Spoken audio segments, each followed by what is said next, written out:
Welcome back. You're watching Storyboard. Digital has changed the way in which people travel, and most of the travel bookings today happen online. In such a scenario, how is a brand like Taj adapting itself to the changes? Chinmai Sharma, Chief Revenue Officer, Taj Group of Hotels, in a conversation with Anant Rangaswamy, says that the brand is spending almost 30 to 40% of its total spend on digital. Which platforms are being tapped on, and how is brand delivering a more engaging experience to the travelers? Let's find out.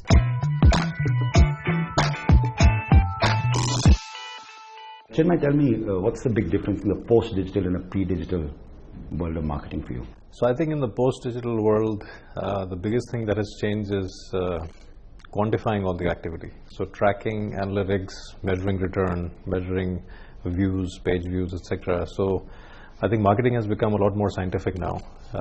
So the traditional forms of marketing in terms of creating advertising, creating the ads, the concepts, all that still stays the same.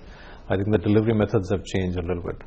So the way digital has changed the marketing game is that it's all about continuous engagement now. So it's not something that you release and then you wait. I think in the digital world things happen a lot faster. And that continuous engagement and tracking and actually changing the message becomes a lot more easier. So, and that has impacted pretty much the whole business, the kind of people we hire, the kind of agencies we work with. So it's much more fun. Right.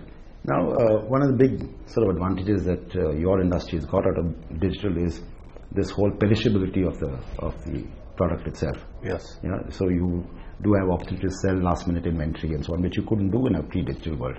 True. So take me through the advantages that you're seeing in that part of digital for you. Yeah, so I mean, you're absolutely right. I think just like any other service industry, we have this burden of rooms which are available, which are going waste. And we have X amount of staff and costs which are associated with running the business, which is not, if not utilized properly, then, you know, it's not as profitable.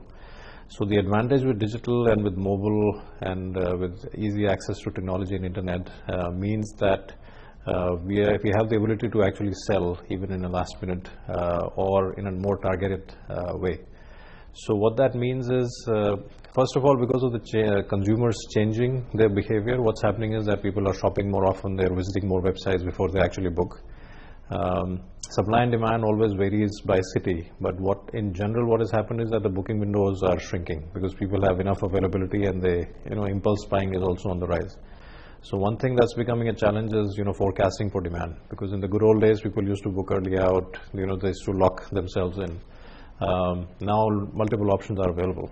So using digital as a platform, what becomes easier for us also is to target specific segments the way we want to, and then we can develop promotions and packages to attack all those in a more systematic way, so that at the day of arrival we're actually in a little bit more control. Right. So the biggest thing that has changed is the active communication with our target segment.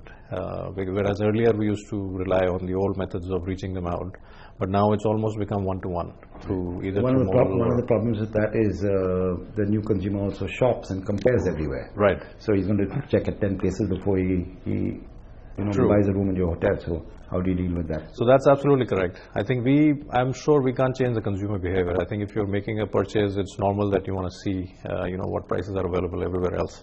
What we're hoping is that people become channel agnostic rather than becoming brand agnostic. So we want people to book Taj, irrespective of where they book from.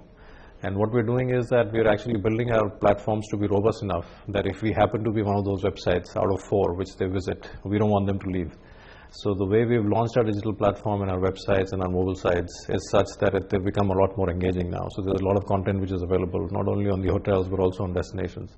And then we give them best rate guarantees, and we give them some value adds, so that any seasoned traveler or a guest can actually see the benefit of booking directly. So tell me, what kind of numbers are you seeing now in percentage terms of bookings which come to you directly from the web? So internet as a channel is becoming really big for us. So even for a brand like us, which operates mostly in the upscale market, nearly 25% of our business now is coming through online channels. This includes all online travel agencies, mobile, desktop, everything else.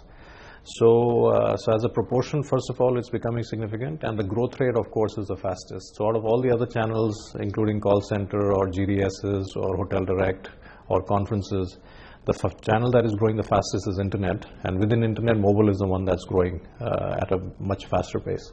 So our mobile growth right now is about 250%, which is very encouraging. Part of it from was a low base. from a low base, yeah. So the base is low, and part of the reason also is that we've actually revamped our digital platforms so that everything is available, on all devices. So we are actually developing our plans to follow the guest and their customer preferences. So we saw that people actually start shopping and thinking about travel on their mobile device. During work, they'll actually access it on desktop, and then on the way back home, they might actually switch on their tablet at like 10 p.m. To finish the transaction. So what that means for companies like us is that we need to make sure that, first of all, we have to be available on all platforms, because even browsers have become much smarter now, so you can pick up from where you left from one device to the other. So availability in all platforms is a given. We have to be there. We also have to be search optimized. So when people think about traveling to New York or to London or to Mumbai, Delhi, we want to make sure that organically we show up there, because we have so much of rich content about the destination. And then it's all about conversion. So once they find us, we want to make sure that they don't leave us. Right. There's a lot you're doing on the loyalty aspect also, yes. Thanks to digital. So just carry us through that. Yeah, so a loyalty program right now, majority of our loyalty members are, I won't say a large majority, but still most of them are actually still corporate travelers. So the online penetration on the loyalty part is not significant enough, but it's also growing at a fast pace, because what happens in corporate travelers is that they'll book through their own travel programs or through a travel management consortia company, which is fine with us, because all we're trying to do is ring fence our most loyal customers and make sure that they don't go anywhere else. So channel again becomes a little bit agnostic. But what we found is that customer acquisition and retention is the cheapest on digital. So from that perspective, whatever money I spend on digital, not only can I track it, but I can also see that it actually hit so many people, out of which so many actually came on the site. And then X amount of them I converted to a loyalty program. So digital will definitely be part of our ecosystem. So how much are you spending on digital now? Not in absolute numbers, in percentage terms. Right. So in percentage terms, we have actually shifted the balance quite a bit. So this year, for example, nearly 35 to 40% of our total spend will be towards digital in one form or the other. It could be content development specific for digital. It could be pure SEO, SEM.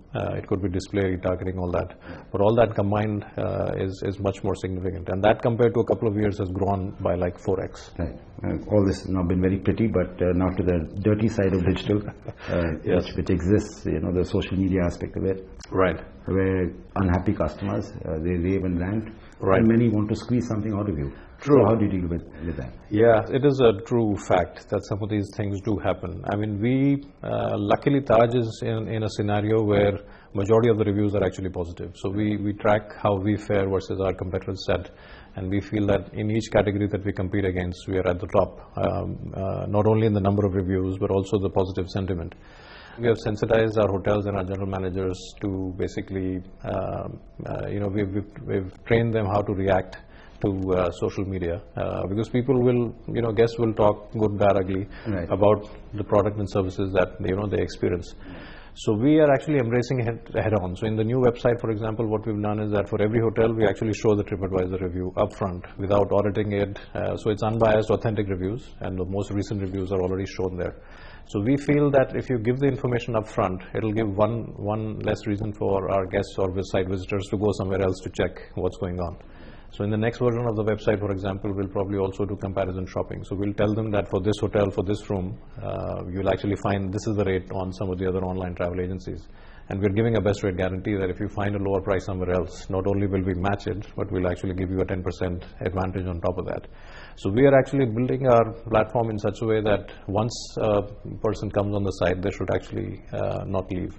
Digital is sort of done more for the hotel and airline businesses than most other businesses.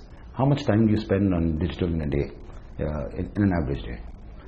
So that's a good question. I think, if you put everything that we work directly or indirectly on digital, I would say nearly a fourth of our time right now is being spent. And you see that going?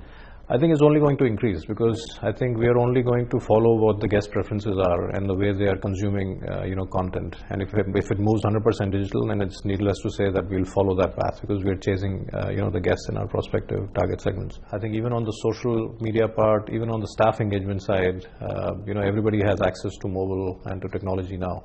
So digital is actually transcending into a lot of our other stakeholders as well, not only the guest part. And from that perspective, if you see the amount of time being spent on digital, probably it's almost 50%. Because now we have internal tools and intranets where now we can engage directly with our 30,000 employees, and that makes it a lot easier. Okay. Thank you so much. Thank you very much. Thank you.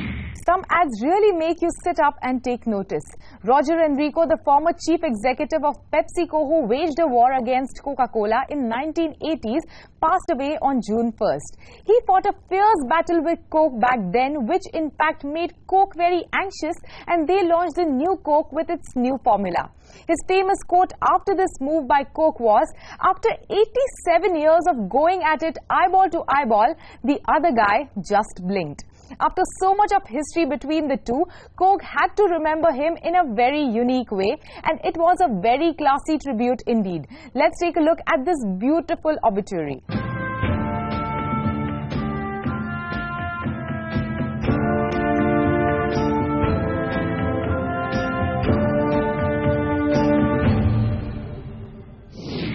It is a lovely tribute indeed. With that, it's a wrap on Storyboard this week. You can watch all our content on Facebook, Twitter and YouTube. Thanks for watching, and we'll be back same time next week. See you soon.